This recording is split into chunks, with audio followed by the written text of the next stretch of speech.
Hello friends, today I am cooking from the Complete Tightwad Gazette, and this is a book that was written by Amy Dacyczyn.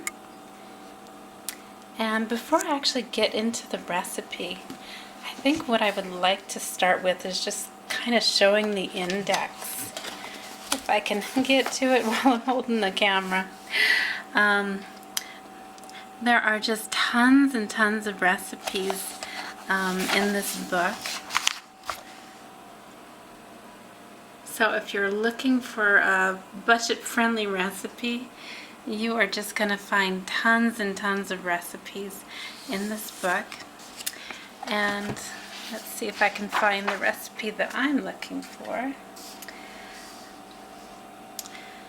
So today I am going to be cooking apple oatmeal bars.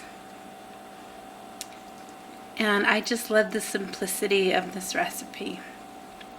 It calls for 1 cup of oatmeal, ½ teaspoon of salt, ½ cup butter, 1 cup flour, ½ teaspoon cinnamon, 2½ cups chopped apples, and 1/2 cup sugar. So let's get cooking. Okay, I am ready to start cooking. And the instructions say to combine the first 5 ingredients, which are the oats, the flour, the butter, the salt, and cinnamon. I'm a little bit light on big bowls, so what I will be using to combine them is a pan. Sometimes I think part of being frugal is just having what you have and just kind of using it to the best of your abilities. Honestly, for me, I don't see any reason in having numerous big bowls. My thought is, you know, sometimes a saucepan can work as a bowl as well. So I'm just going to be combining the first 5 ingredients. And I did soften the butter a little bit just by leaving it sitting out for a few hours just to make it easier to combine.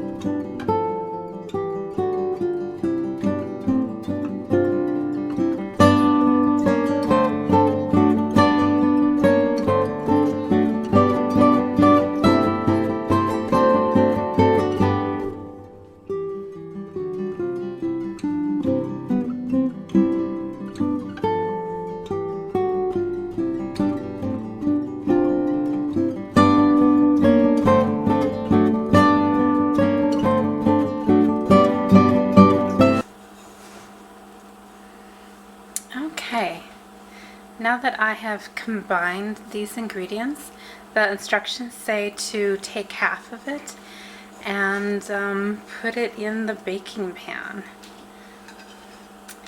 The instructions say to use a 10 by 10 square pan. And again, I don't have one of those. So what I'm using is just a cast iron baking pan.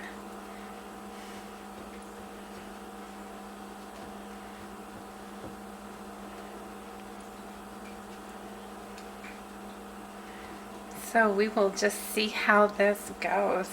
It says just to pat it into the pan.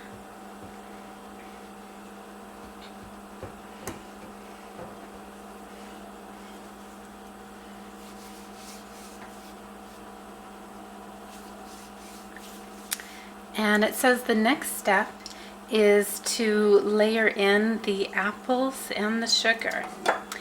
And it calls for 2½ cups of chopped apples and what I ended up using was 2 large apples, and that seemed to come pretty close to 2.5 cups of chopped apples. So we're just going to position this so it's kind of covering all of the layer before it. And then we will be adding another layer of the oat and flour mixture on top of that.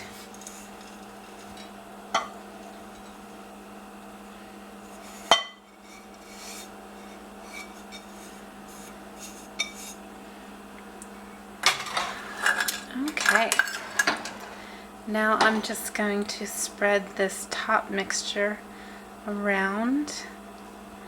I'm gonna try and cover all the apples.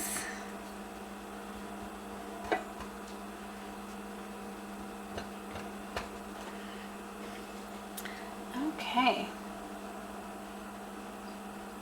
Now it says to bake 35 minutes at 350 degrees. Okay, the bars are out of the oven, and I let the pan rest for about 30 minutes before I tried to cut up the bars and remove one of them from the pans. Sometimes when things come fresh out of the oven, they're not quite firm enough, and sometimes they fall apart when you're trying to take them out of the hot pan. So I thought about 30 minutes would be enough for everything to kind of rest and cool down a bit. And I really love the flavor of these bars.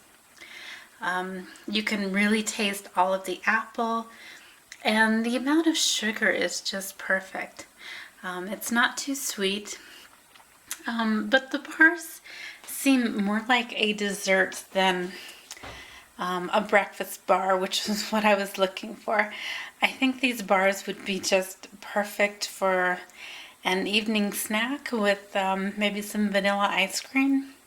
That's kind of the sweetness that I get from them, rather than a breakfast kind of on the go kind of bar. So not exactly what I was looking for as far as a breakfast bar goes, but still tasty and delicious.